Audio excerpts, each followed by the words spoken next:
Membangun kota itu bukan hanya membangun fisiknya, infrastrukturnya, tapi juga bagaimana membangun kota itu dikaitkan dengan cara mengatur kehidupan kota sehingga kualitas hidup semakin baik, ketentraman, kenyamanan, ketertiban itu bisa diciptakan.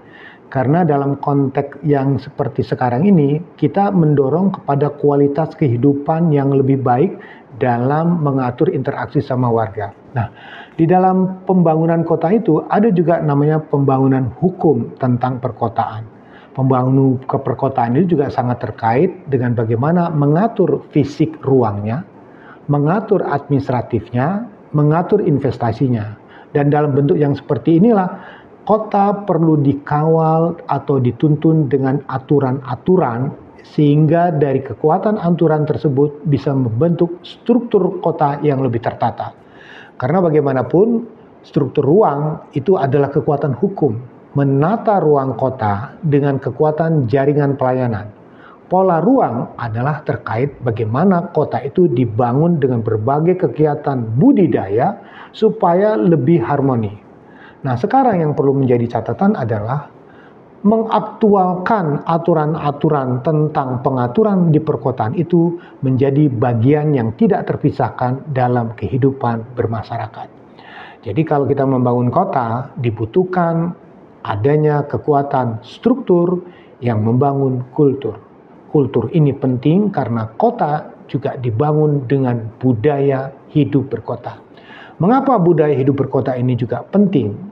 Dengan dukungan aturan yang memperkuat nilai itu tetap bertahan. Karena kota itu selain dengan kekuatan aturan, tapi juga perlu nilai-nilai. Nilai-nilai inilah yang menjadi panduan bagaimana terjadinya harmoni dalam kehidupan bermasyarakat. Harmoni antara pemerintah dengan masyarakat. Harmoni dalam konteks penyesuaian-penyesuaian yang dikaitkan bagaimana pengembangan fisik, pengembangan budaya, pengembangan ketertiban, pengembangan kebersihan.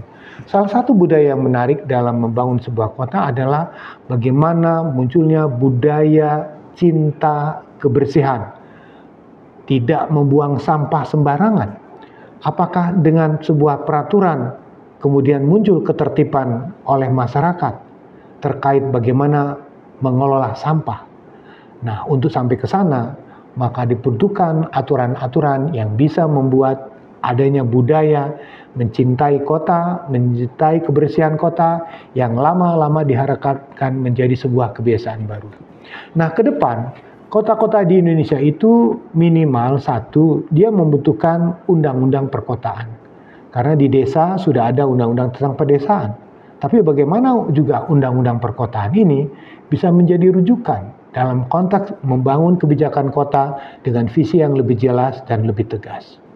Dan dalam hal ini, peran masyarakat dibutuhkan partisipasinya supaya semua inisiatif pembangunan kota tidak sepenuhnya datang dari pemerintah.